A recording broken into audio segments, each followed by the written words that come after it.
Last ವಿಡಿಯೋದಲ್ಲಿ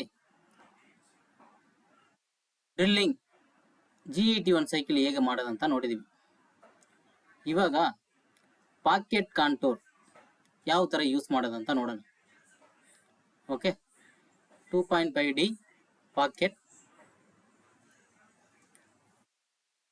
packet ಅಲ್ಲಿ ಮೊದಲು ಬಂದ್ಬಿಟ್ಟು ಸೇಮ್ ಕೋಆರ್ಡಿನೇಟ್ ಸಿಸ್ಟಮ್ ಇರುತ್ತೆ.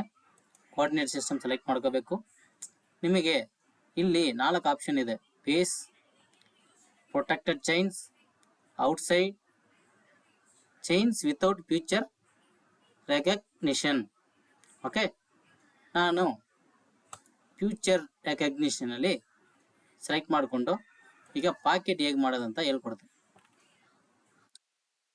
ಜಸ್ಟ್ ಈ ಪೇಸ್ನ ಸೆಲೆಕ್ಟ್ ಮಾಡಿದ್ರೆ ಆಟೋಮೆಟಿಕ್ ಆಗಿ ಒಳಗಡೆ ನಂದು 2 ಫೀಚರ್ ಇದೆ, 2 ಫೀಚರ್ ಸೆಲೆಕ್ಟ್ ಆಗಿದೆ. ಬಟ್ ಇದೇ ತರ ಒಂದು 10 ಫೀಚರ್ ಇದ್ರೂ ಆಟೋಮೆಟಿಕ್ ಆಗಿ ಅದು ಸೆಲೆಕ್ಟ್ ಮಾಡ್ಕೊಳ್ಳುತ್ತೆ. ಓಕೆ, ಸೆಲೆಕ್ಟ್ ಮಾಡಿದ್ಮೇಲೆ ಇಲ್ಲಿ ಓಕೆ ಅಂತ ಕೊಡಬೇಕು. ಓಕೆ ಅಂತ ಕೊಟ್ಟಿದ್ಮೇಲೆ ನೆಕ್ಸ್ಟ್ ಟೂಲ್ ಸೆಲೆಕ್ಟ್ ಮಾಡಬೇಕು. ಸೆಲೆಕ್ಟ್ ಎಂಡ್ ಮಿಲ್, ನಾನು ಒಂದು 8 ಎಂಡ್ ಮಿಲ್ ಸೆಲೆಕ್ಟ್ ಮಾಡ್ತೀನಿ.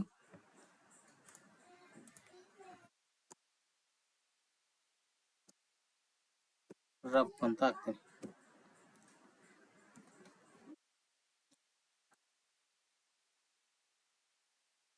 ಡೇಟಾ, RPM, ಫೀಡ್ ರಫಿಂಗಿಗೆ, levels, upper level, pocket depth automatic ಆಗಿ ಸೆಲೆಕ್ಟ್ ಆಗಿದೆ. ಈಕ್ವಲ್ ಸ್ಟೆಪ್ ಡೌನ್ ಅಂದ್ರೆ ಈಕ್ವಲ್ ಸ್ಟೆಪ್ ಡೌನ್ ಆಗಿ ಪಾಕೆಟ್ ಆಗಬೇಕಾ ಇಲ್ಲ ಡೈರೆಕ್ಟ್ ಆಗಿ ಇಳಿಬೇಕಂತ. ಬಟ್ ನಾವು ಈಕ್ವಲ್ ಸ್ಟೆಪ್ ಡೌನ್ ಅಲ್ಲೇ ಮಾಡಬೇಕು, ಯಾಕಂದ್ರೆ ಫುಲ್ ರಾ ಮೆಟೀರಿಯಲ್ ಇರುತ್ತೆ. ಓಕೆ, ನಾನು 0.5 ಡೆಪ್ತ್ ಆಫ್ ಕಟ್ ಸೆಲೆಕ್ಟ್ ಮಾಡ್ತೀನಿ. ಟೆಕ್ನಾಲಜಿಲಿ ಹೋದ್ಮೇಲೆ ಆಫ್ಸೆಟ್ ರಪ್ಪಿಂಗ್ ನಾವು ಮಾಡ್ತಾ ಇದ್ದೀವಿ. 0.2 ಸ್ಟಾಕ್ ಇಡಬೇಕು. ನೀವು 0.2 ಸ್ಟಾಕ್ ಕೊಟ್ಟರೆ ಐಲ್ಯಾಂಡ್ ಆಫ್ಸೆಟ್ ಆಟೋಮೆಟಿಕ್ ಆಗಿ ತಗೊಳುತ್ತೆ. Plus floor offset 0.2 stack. Okay, next contour ಯಾವ ಥರ ಓಡಬೇಕು, ನನ್ನಲ್ಲಿ ಓಡಬೇಕಾ, ಪಿಲ್ಲಟ್ಟ ಇಲ್ಲ ಲೂಪ, ಶಾರ್ಪ, ಇದನ್ನ ನೀವು ನಿಮ್ಮ ಇದಕ್ಕೆ ತಕ್ಕನಂಗೆ ಸೆಲೆಕ್ಟ್ ಮಾಡ್ಕೋಬೋದು. ನಾನು ನನ್ನ ಅಂತಾನೆ ಕೊಡ್ತೀನಿ, ಆಟೋಮೆಟಿಕ್ಕಾಗಿ ಅದು ರೇಡಿಯಸ್ ಸೆಲೆಕ್ಟ್ ಮಾಡ್ಕೊಳ್ಳುತ್ತೆ. ಓಪನ್ ಪಾಕೆಟ್ ಅಂತ ಬರುತ್ತೆ. ಇದು ಓಪನ್ ಪಾಕೆಟ್ ಬಂದ್ಬಿಟ್ಟು ಎಲ್ಲಾದ್ರೂ ಔಟ್ಸೈಡ್ ಪಾಕೆಟ್ ಇದ್ರೆ ಈ ಸ್ಟ್ರಾಟಜಿನ ಯೂಸ್ ಮಾಡ್ಬೋದು. ಇವಾಗ ನಮಗೆ ಕ್ಲೋಸ್ಡ್ ಪಾಕೆಟ್ ಆಗಿರೋದ್ರಿಂದ ಇದನ್ನ ಯೂಸ್ ಮಾಡೋಕ್ಕೆ ಬೇಡ. ಓಕೆ, ಅಡ್ವಾನ್ಸ್ ಅಲ್ಲಿ ಹೋದ್ರೆ ನಾನು ನೆಕ್ಸ್ಟ್ ಹೇಳ್ಕೊಡ್ತೀನಿ ಅದು ಏನೇನು ಮಾಡಬೇಕು ಅಂತ. ಒಂದೊಂದು ಇದರಲ್ಲಿ ಯಾವ ಇದನ್ನ ಚೂಸ್ ಮಾಡಿದ್ರೆ ಹೇಗೆಲ್ಲ ಬರುತ್ತೆ ಅಂತೇಳಿ. ಅದು ಲೀನಿಯರು, ಸರ್ಕ್ಯುಲರು ಏನಿಲ್ಲ, ಜಸ್ಟ್ ಟೂಲ್ ಪಾತ್ನ ನಾವು ಯಾವ ತರ ಡಿಫೈನ್ ಮಾಡಬೇಕು ಅನ್ನೋದನ್ನ ಇಲ್ಲಿರುತ್ತೆ. ಓಕೆ, ಅಡ್ವಾನ್ಸ್ ಅಲ್ಲಿ. ನೆಕ್ಸ್ಟು ಲಿಂಕ್ಸ್ ಅಲ್ಲಿ ನನ್, vertical, angle, helical, linear.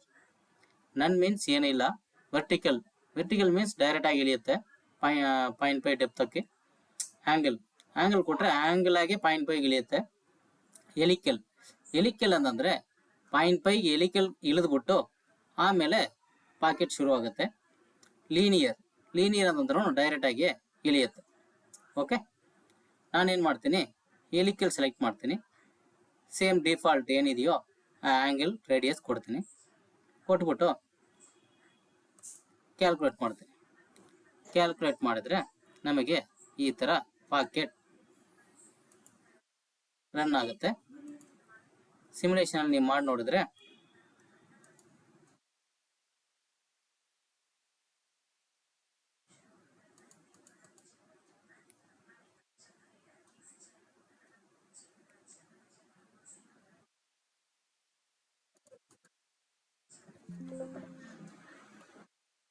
Okay ಈ ತರ ರನ್ ಆಗುತ್ತೆ.